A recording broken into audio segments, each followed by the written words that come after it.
Great. So, welcome everybody. This is a very special day. We are celebrating GIS Day today, and we have a very fascinating team who is working hand in hand with the Ages of Globalization curriculum. And I just wanted to give you an overview of where this course is, what we are doing.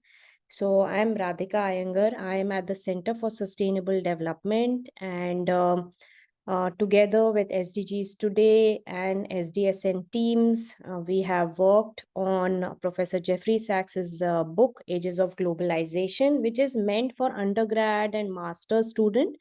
But this course is ideally meant for high schoolers and up. So this is the first time Professor Sachs is teaching, high schoolers across the globe. We have more than, I would say, around 1,500 students and teachers joining globally, and we have many countries joining: Greece, Nigeria, India, Sri Lanka, US, so many countries joining. And I think this is really a big momentum for the Ages of Globalization curriculum to be taken on, and we are all together taking this particular course. You are here probably because you are already a part of Ages of Globalization. If not, I am sending the link here. This is our website. Please join the course. There is a Google form there that helps you to join the course online. And this event is an integral part of Ages of Globalization. I see my colleague Katya is also here as well. Hi, Katya. So a couple of us have come together to work on this, again, this course, Ages of Globalization. And as I was saying, that this course has a big component of GIS. And what does that mean? That we are trying to take this particular course to where you are located. It is a global course which has a historical spin. It has culture, it has religion, it has Professor Sachs has gone to numerous UNESCO sites, and he's been able to take us to a world tour. But it will not be complete without SDGs Today's group, which is making this entire course come to your house. And what does that mean? Like, when we are using GIS, there are a lot of different maps. There are 28 lessons, classes that are there. Every week we are doing one class, and every class has a bunch of maps associated with it. So if we are doing trade, we are doing a timeline of trade from centuries back to now. If we are doing some other a historical event, then we are taking you back to that event, and then you are basically mapping what has happened so far in your own location. So this is a very dynamic spin to history. It takes you to it you makes you use GIS in the most innovative ways, and it takes you to using technology and maps in the most interesting way, so that you can contextualize what has happened in the past and how you can learn in the present by using these particular maps. So we are very glad that SDGs Today is working on Ages of Globalization, and the entire team is very committed to making this course also relevant in terms of geography, in terms of locations, in terms of knowing where you are, where these places are that Professor Sachs is traveling to, and making sure that everyone is linking that history to present day times to where you are located.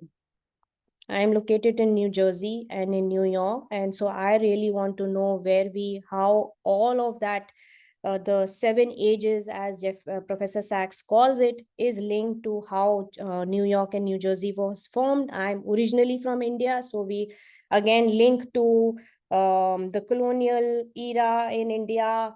Professor Sachs goes to Varanasi River to see how Hinduism has influenced India, and so I think there is a really interesting way of taking up, doing all these maps. And I hope that you are able to take this course, use the maps, and are able to learn a lot in the most interesting and the most interactive way.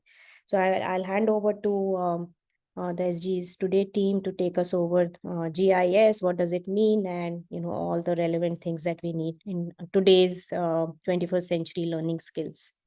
Thank you. Thank you so much, Radhika. We at SDGs Today have been so excited to work on this with you all. And we're very excited to show a little bit of the GIS that you'll be doing in the Ages of Globalization course and a little bit of the data sets that we have at SDGs Today.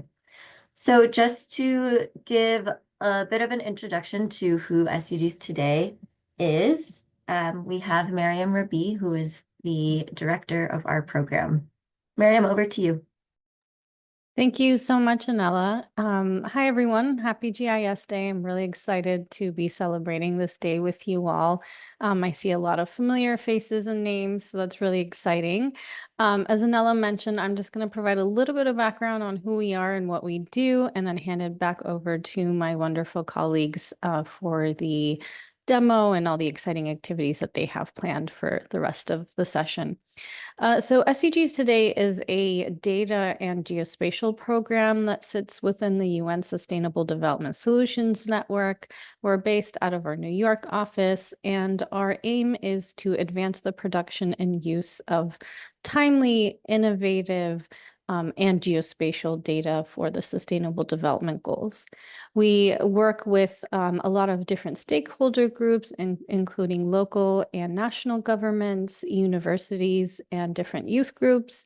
And I'd say our activities kind of focus on three main key priorities. The first one is what we call data products. So we establish various collaborations with various data providers from different sectors, and we co-design and co-develop data sets that we make available in a very accessible and interactive format on our platform. All of the data sets that we feature are timely, meaning that they are being updated on a regular basis, at the very minimum annually. But we have a lot of data sets that are being updated by the hour, by the day, by the month. So we have a lot of exciting data sets that use innovative approaches that are non-traditional data sources that you can explore on our platform. The second priority area focuses on what we call data stories or data-driven storytelling. In this kind of workspace, we try to contextualize data by adding a narrative, by telling a story about either how the data was produced, what kind of impact it has on, decision making, on a community, or more broadly on the SDGs. So again, we work with a lot of different stakeholder groups within the SDG community, including students. So I do want to encourage the students on the call to reach out to us if they have any cool geospatial or data projects that they'd like to share with us. But we also work with local and national governments to encourage data-driven and digital reporting on the SDGs. So we have a couple of examples from countries like the UAE, Colombia, Kenya, and the US on our platform, and you can explore how these countries are using GIS, using geospatial tools and non-traditional data sources to report on the SDGs. The third kind of main area of work focuses on, data training and education. So we do a lot of different educational and training programs, but I just wanted to highlight two that are relevant to today's session. So Radhika already touched on the Ages of Globalization.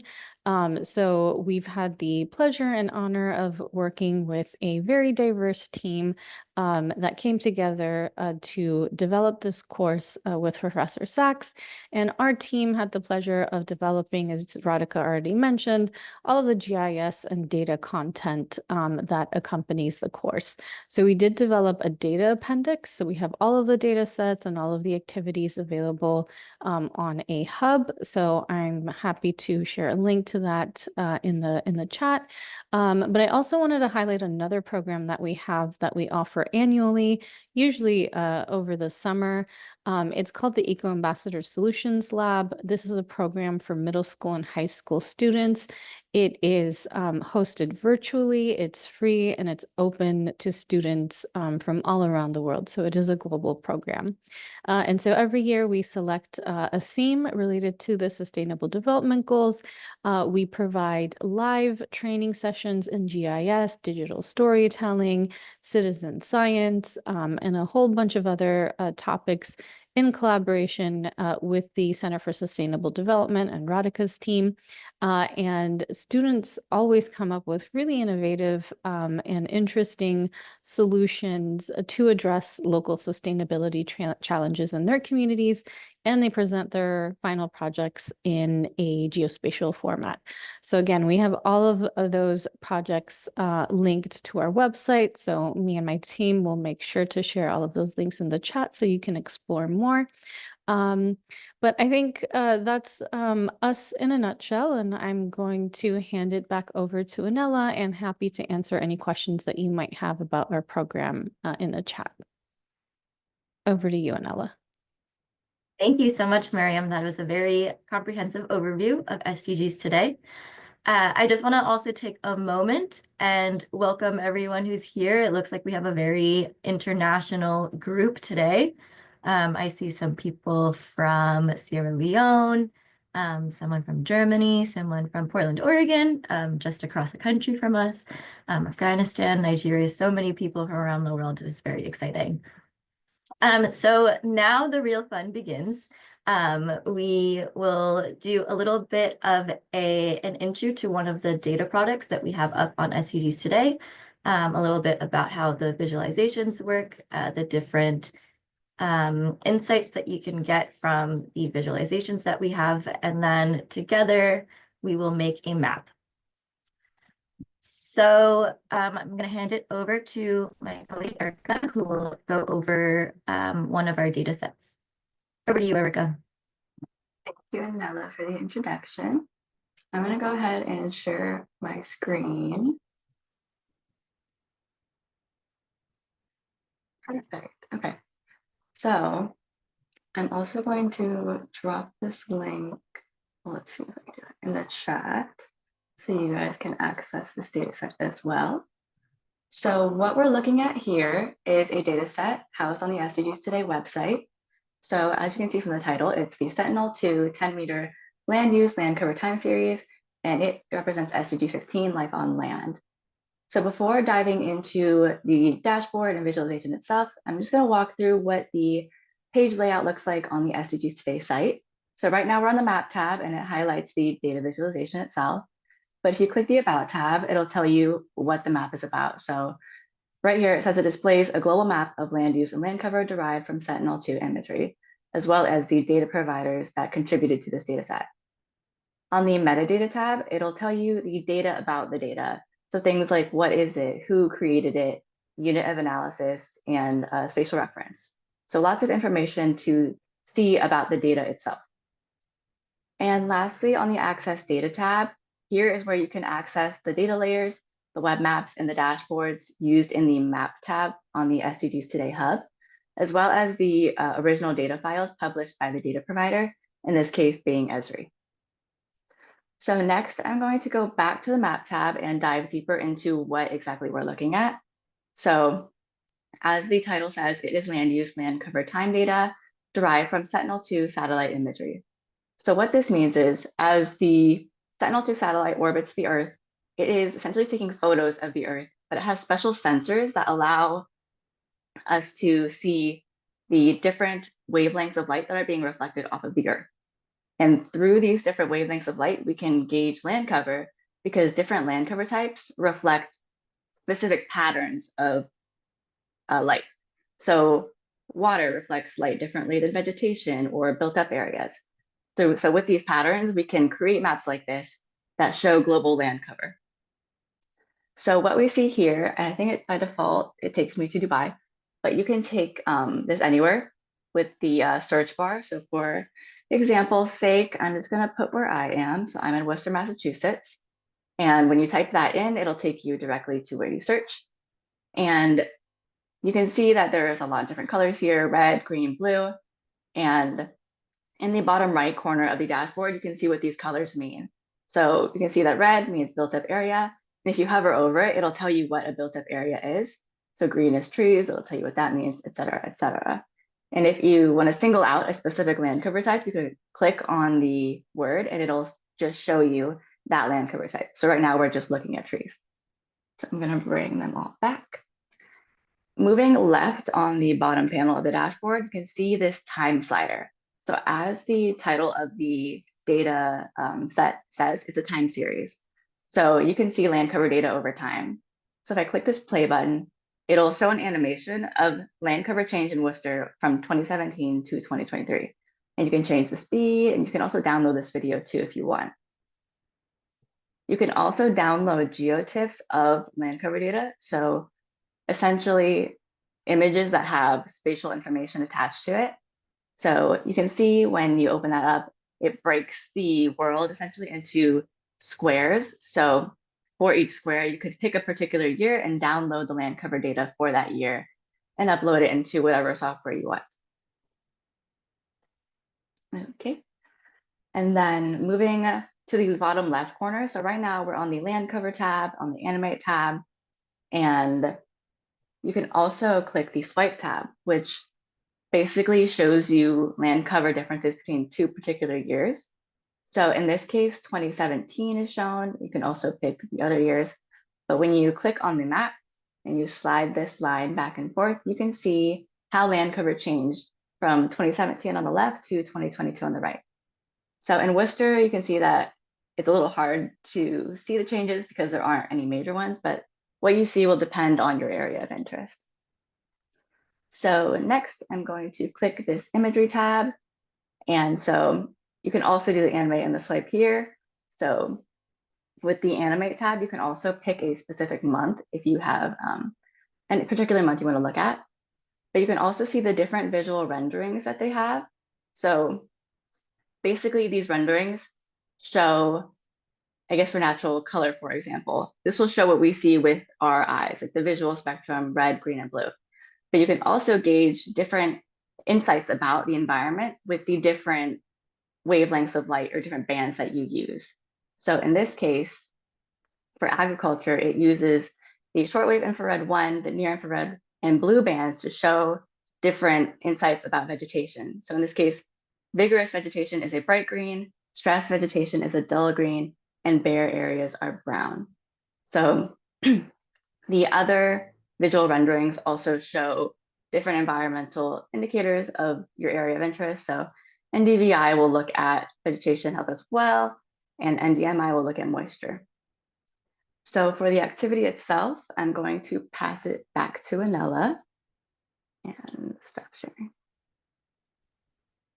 Thank you so much on the overview of this data set. And I think, yeah, Erica added a link to it in the chat. So if everyone can open that link so we can look at it together, that would be great. We have some discussion questions for everyone so that everyone has a chance to look at the data set and discuss what they're seeing in their own hometown and their favorite places.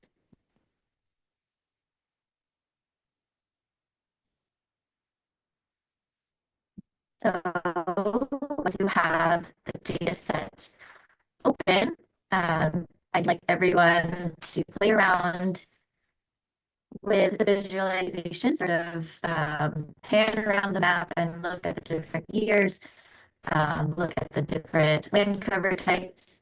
If you click on any of the ones at the bottom right, we can sort of filter it out so you can just see water or you can just see urban areas.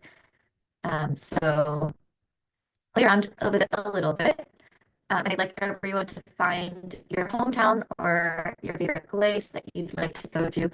And if you can unmute yourself and share what the dominant land cover that you see in 2023 is. And if you're uncomfortable speaking, you can also just say what you find in the chat.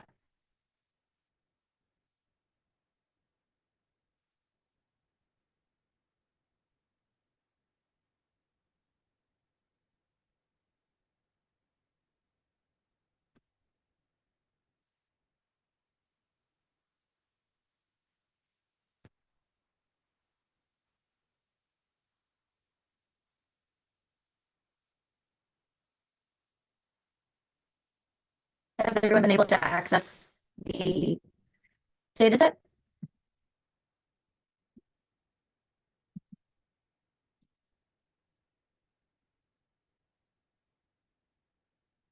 Okay, great. I'm seeing some thumbs up and everything. So thank you again for sharing the link, Miriam. Does anyone want to share what they see on their map in their location?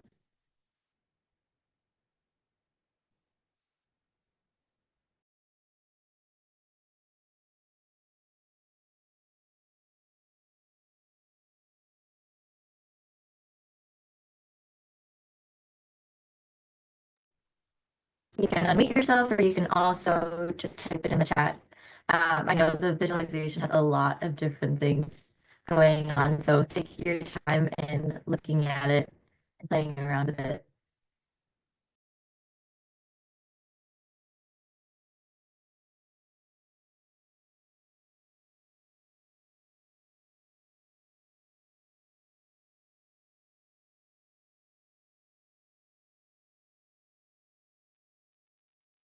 Hi there. I double checked my hometown in Northern Ireland. It's called Carrickfergus.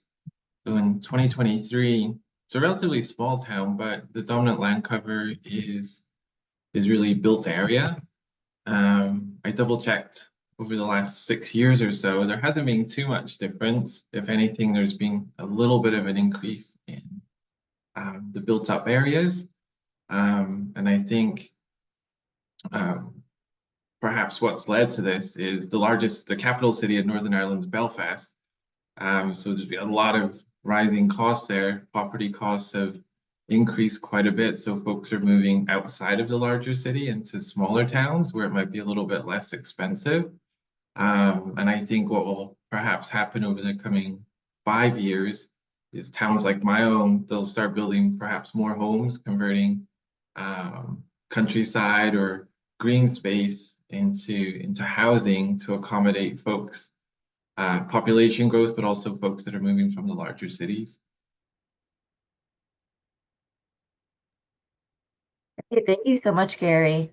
Yeah, I wonder if it probably is a sort of universal thing, because I know here in the US, a lot of people are moving from the larger cities to smaller cities too because of rising housing costs. So it's interesting to see that happening in a different country that's smaller than the US. But thank you for sharing.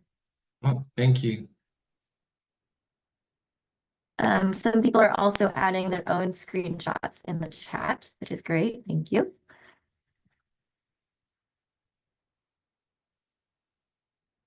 Does anyone else want to share their findings?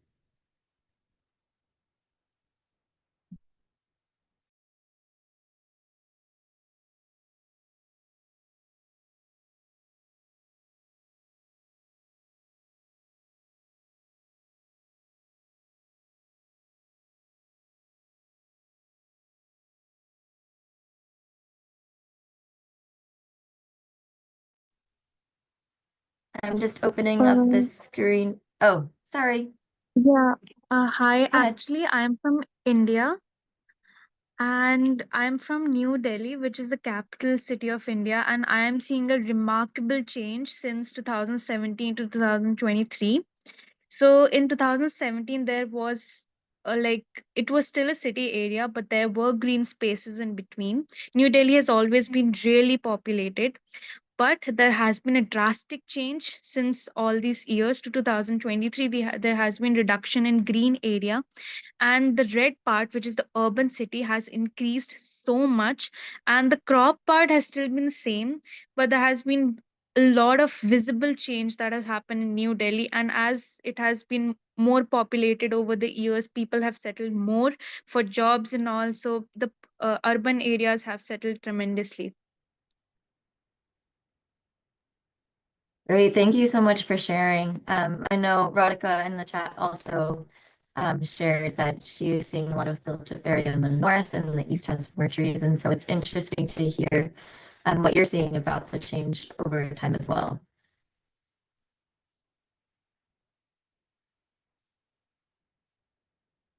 I'm also opening up some of the screenshots that people are adding. So Miriam added a screenshot of New York is also where I am. You can see a lot of red, just a lot of built up area. There are still some little patches of green. It's also interesting that you can see the pond in Central Park. That's a pretty prominent feature, and it's pretty prominent in that screenshot too. So it's really cool to see how satellite imagery can be captured and show what is going on the ground. And Nermeen is showing Egypt, Cairo. One of my best friends actually just moved back from Cairo. And it shows a lot of built up area in the city. And then I don't have the legend with me, but the yellow areas and then I see little patches of green space in the corners too. But overall, you can see not too much water. I think there's a little tiny patch in the bottom left, but mostly built up area and some bare land.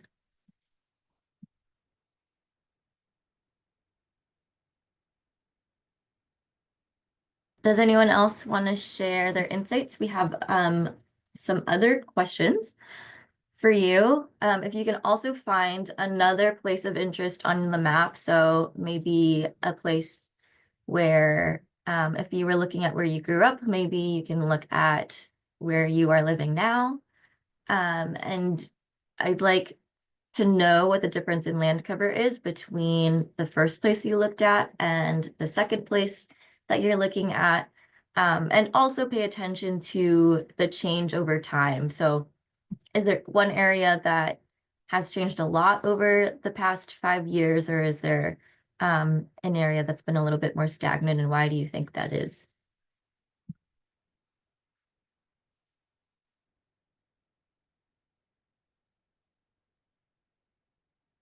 So many people are sharing their screenshots. I can discuss these a little bit too.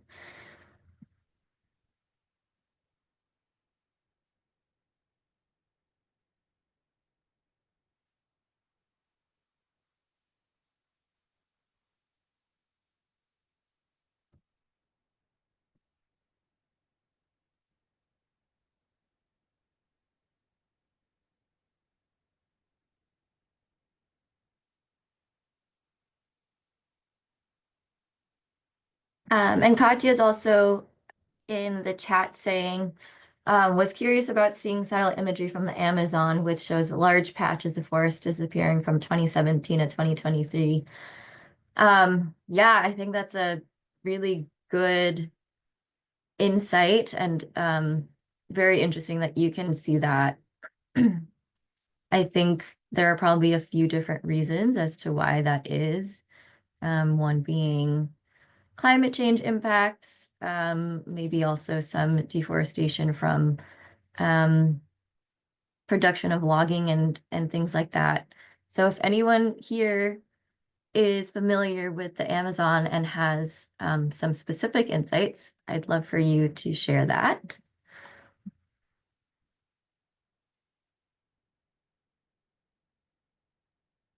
Thanks for sharing your screenshots, everyone. It's really great to see what you're looking at.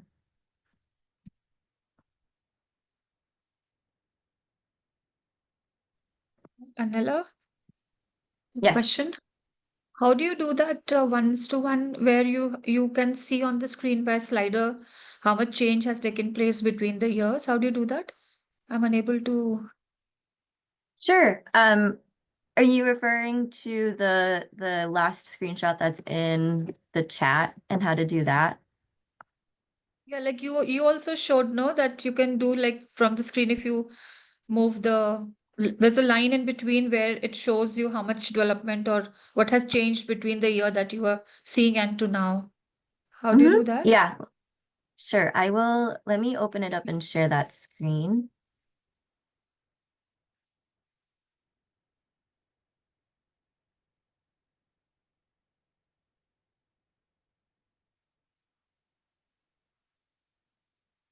Can you still see my screen with the data set now?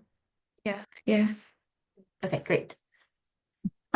So in this area, choose a year to view. Oh, sorry. If you go to, instead of animate, if you go to the swipe tool, you can choose Yeah. 2 different years to compare. So Okay. yeah, Yeah. and then the slider pops up. And then Yeah. it's really good because you can see on the left, it labels which year it is, and then on the right, it labels that too. So there's no confusion about where. Thank you. Thank you. And incidentally, I live in Abu Dhabi, so this Oh is yeah. interesting. Yeah, and someone also added a screenshot of this too. So there's a lot of built up area, which is interesting that there's in 2022 it's lot of development, constant yeah. construction. Mm.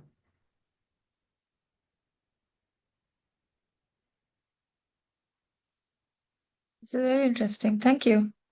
That will be a Yeah, very thank good you. exercise with the children in the class. Thank you. Yeah.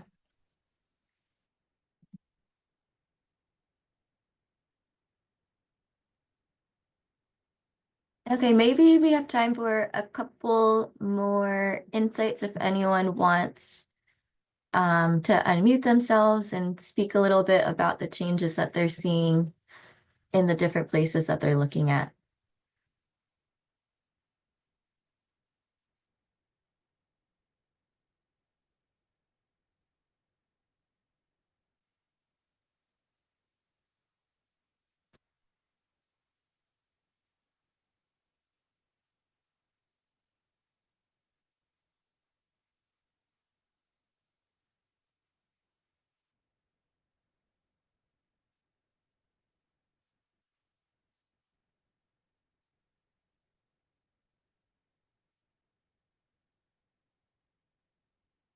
Thank you everyone for sharing everything in the chat. It's really great to see these screenshots.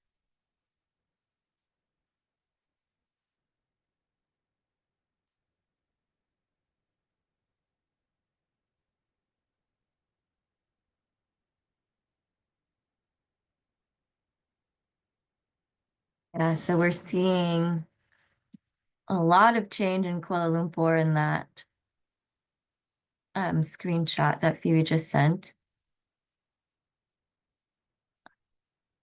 from,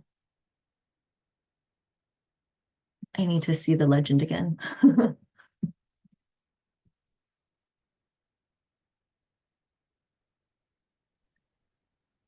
Right. It looks It's like, quite stark, Anela, and I'm not too sure how to interpret it because I don't think the change is so stark. I think that's a really good point, and something that I think it goes down to more the methodology of how the researchers ended up with these data products. So satellite imagery is taken around the world every day by different satellites. And this land cover product is sort of an average of the whole year. And so I think it really depends on the kind of satellite imagery that they get, and also depends on the model that they use to extract this information. So in Kuala Lumpur, I see, is it rangeland that darker brown is, and then maybe bare ground. So that could be a number of things. Maybe in one year, the soil wasn't as productive, and so there weren't a lot of I don't know, range type plants in that area anymore in 1 year. But it also could just be that the model wasn't able to pick it up in the second year that you are showing. So it could be a number of things. And I think that's also why it's important to look at these data products sort of with a critical eye and sort of learn about how the researchers came to the end products that they have. So thank you for sharing that. Yeah, thanks for that, Nanella. Really helps to clarify just the critical eye element in looking at these and to not take them fully at face value all the time. Yeah, definitely. And that's why there are so many types of satellites and so many different types of data products, because there might be one product that's good for research that you're doing in one project, but then in another project it wouldn't work out so well. So yeah, definitely always take a look at the different data options that you have. Okay, so let us go into a bit of a mapping section of this course. Sorry, of this session. So in Ages of Globalization, we really try to make it as accessible to everyone that registers for the course as possible. So all of our activities are in ArcGIS, but if you don't have an ArcGIS license, you can still create an ArcGIS Online public account and do some of the activities there. I will find, actually, if someone from my team can find a link to how to create a public account on ArcGIS Online and put it in the chat, that would be great. So this is the home screen. This is my personal public account. And you can see there's limited functionality, but there is a lot that you can do. You can still make a map. You can still make a 3D map scene. You can still make some of the basic apps, and you can still make a story map. And there are also some tutorials, some intro to GIS topics on this home screen too. So let's go to the map tab. And you can see this base map pops up. So a base map is basically just the background image for your data that you're going to add to your map. If you go to the left panel, you can expand all of the options that you have here. So if you don't like the look of this base map, you can go to base map and then change it to whatever base map you like. There are some satellite imagery base maps that you can use. There's streets at night, which is pretty cool looking. This one is pretty cool. I think ArcGIS has been doing a lot of work in adding some more artistic style based maps to maps that you can use. So let me just go with a simple one for now. And you can actually add that layer that we were just looking at. If you go to add and browse layers, that layer and some of the other layers on the SDGs Today website is available in the ArcGIS Living Atlas, which is basically just a sort of a database of a lot of open data sets that you can use within ArcGIS. So in Living Atlas, I'm going to search for Sentinel-2.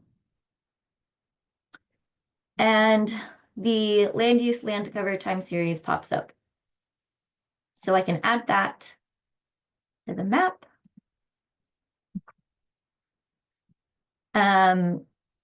And also, once you have your data on the map, you might think the base map could be different. So you can really play around with everything, especially as soon as you have the data on your map. So I'm going to zoom into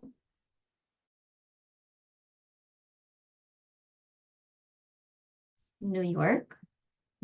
I noticed a little patch off of Rockaway Beach here that in 2017, if I click on this, it says 2017 flooded vegetation. So there's some mixing of water with some vegetation in this area.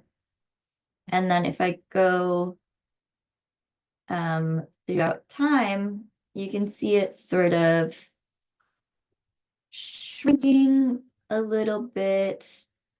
This whole area changes a lot over time, especially as hurricane seasons continue. And then in 2023, it sort of disappears. So this might be something interesting to look into, where it might be, as we mentioned before, just an artifact of the production of this data set. So maybe the satellite wasn't able to capture it in this year as well as it did in other years. Or another case could be a case of sea level rise in this area. Maybe it was so shallow that the next year the sea level was a little bit higher. So what I'm going to do is a couple things. One is that if you want to just use this map for some analysis, if you go to the right panel, you can expand it and then go to map tools. And here you can use the measurement tool to measure anything. So this first one is to measure distance. So if you're just looking at like how long is Long Beach, you can click there and then go to the end of it and then see it's 50 kilometers. And you can change the units and things like that. So I'm going to change my units to kilometers here and then measure an area. So back to this area, I'm just going to do a very quick sketch of this. And then you can see that, change to square kilometers again. It's about 1.5 square kilometers, this whole area that was seemingly lost in 2023. So that might be a piece of information that you can add to any reports, or you can add a screenshot of this and do a lot of analysis of that information.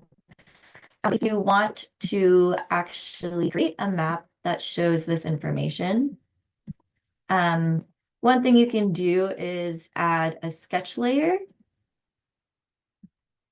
So here, these are basically tools for you to sort of annotate and add text and different shapes and things to your map. So here you can choose what kind of sketch you're doing. A stamp will just show sort of this location marker, but I want to use the polygon. And again, sketch this out a little bit. It's not going to be perfect because I'm doing it kind of quickly, but you can trace any polygons that you can see, especially in this kind of data set. So I just double clicked to close the polygon, and you can change how it looks. So right now it's in this very transparent black, but I want to make it red so that people know that this is an area that I'm really trying to focus on and study. And then the outline color can stay the same.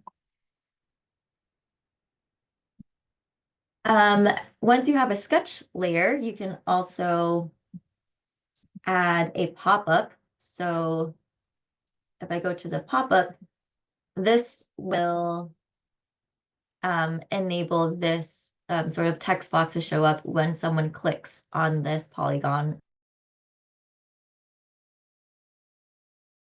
in the map. So I can add text. Here you can add whatever you want. I did the measurement, so I know that it's 1.5 square kilometers. I can say 2017 flooded vegetation, 2023 water. I exit out of the sketch tool and I click on it. You can see that now. If I click on it, this pop-up shows up and there's a lot of different information that you can add there. So those are sort of the basics. Maybe I'll add one more sketch item. You can add text. So again, I know it's 1.5 square kilometers. Oops. And then that will show up on this thing where I can just place it wherever I need it to go. Maybe I'll put it here. And then I can turn the actual time series layer off and sort of just work with creating a map with just the information that I have made in my sketch layer. So those are the basics of some of the things that you can do with a public account. I know that Miriam sent a link in the chat to one of the pages that we have on the SDGs Today hub about AOG with a lot of different online resources. So feel free to take a look at that. And in the AOG course, you can learn a lot more about what you can do with a public account and also with a licensed account if you do have access to that. So I'm going to stop there and give us some time for Q&A. Does anyone have any questions?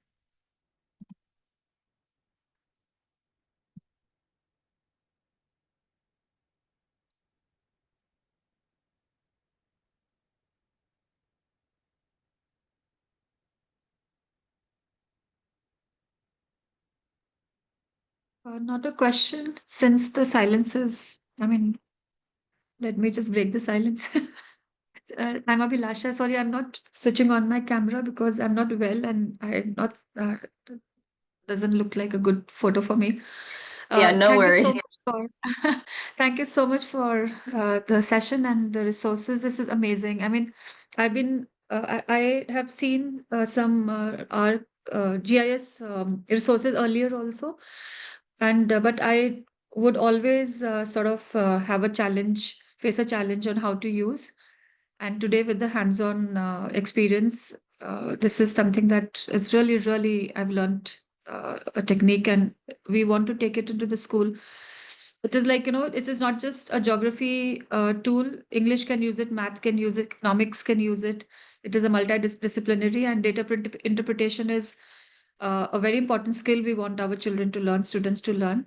So this is going to be a very useful tool in the school. So thank you so much for bringing this to it. Thank you, Radhika, and the entire Ages of Globalization team. This is really, really wonderful professional development opportunities that you're bringing to all of us. Thanks a lot. Thank you so much for sharing that. I'm really glad that you got a lot of this session, and I hope a lot of people have learned a lot today too. We have a question from Hugh about the data sets that SDGs Today has. So they ask the data sets that SDGs today have on the land cover / land use, are they coming with shapefiles as well or only in base mat format? So it depends on the data set that is on SDGs today. So for this particular one, because we don't host it and it's hosted by Esri, the creator of ArcGIS, on their Living Atlas, it's only available in the ways that they have it. So I think you can download a TIFF of the land cover, land use, but I can also share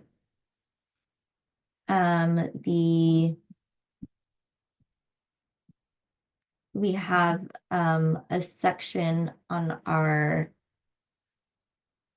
data set page where you can access the data set. So let me share my screen for a second again.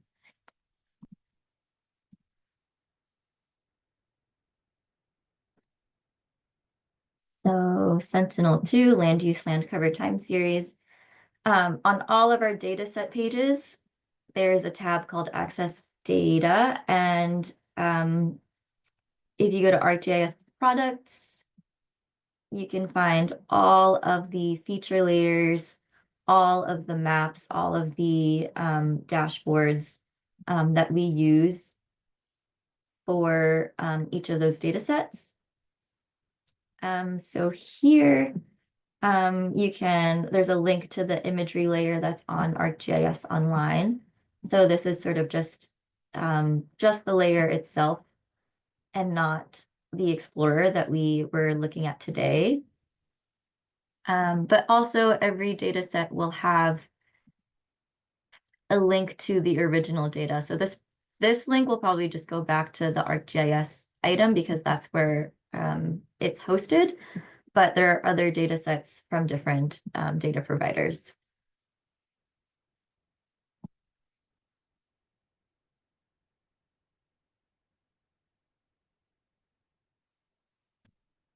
Let's see. Anela, can I put in a request for you to maybe show the data hub for AOG and just maybe click on one of the courses and show the different resources that we make available? Sure. Okay, let me share my screen.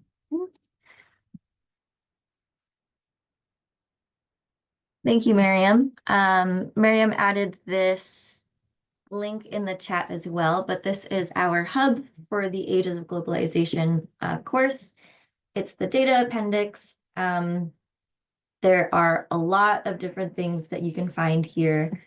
There are detailed instructions, tutorials for a public account. Again, if you didn't have a chance to get the link to creating a public ArcGIS account, there's a link here.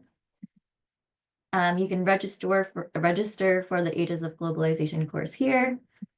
And then there are different maps of the world for all of the classes in Ages of Globalization. So if you scroll down, you can explore everything by class. So let's just explore the first class, for example. So every class will have an introduction. It'll have a couple of links that help you learn how to do any of the GIS lessons that are being shown in that class. So for here, how to make a sketch layer, which I showed you today, how to stylize a map, how to add pop-ups. And then we have an atlas where you can add different layers that we have available for Ages of Globalization to a map, so that you can sort of compare and contrast different things. So if I add Silk Roads, for example, I can add this layer, close out, and then I can see that layer here, and there are a few different things I can do. So again, I can measure things. You can measure the distance. You can measure the elevation profile. You can make sketches again too, and then you can save whatever map that you end up creating in your atlas there. And then on the bottom, there are all of the links similar to the SDGs Today Hub for all of the data sets there. So there's a lot to learn, there's a lot to look at, and we'd love for everyone to register for the course and look at the resources and learn with us.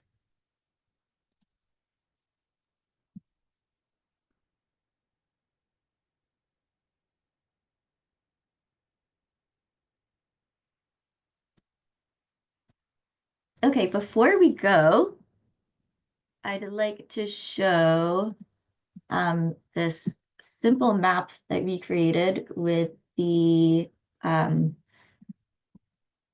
participant survey, just so that we can take a look at where everyone who joined today is from. Let me just open it up really quick.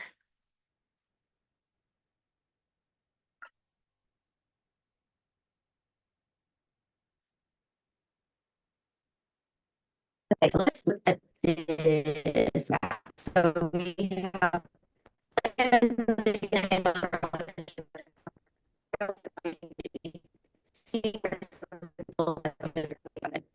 think is really great. And maybe I'll send a link to this in the chat so everyone can take a look too. But yeah, happy GIS Day, everybody. If you have any questions, please feel free to email us, follow us on X and LinkedIn. Thank you, Steph, for adding the links. And we'll see you soon. Thank you. Thank you, Anila.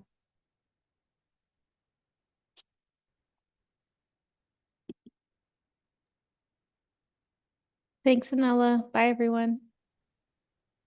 Bye.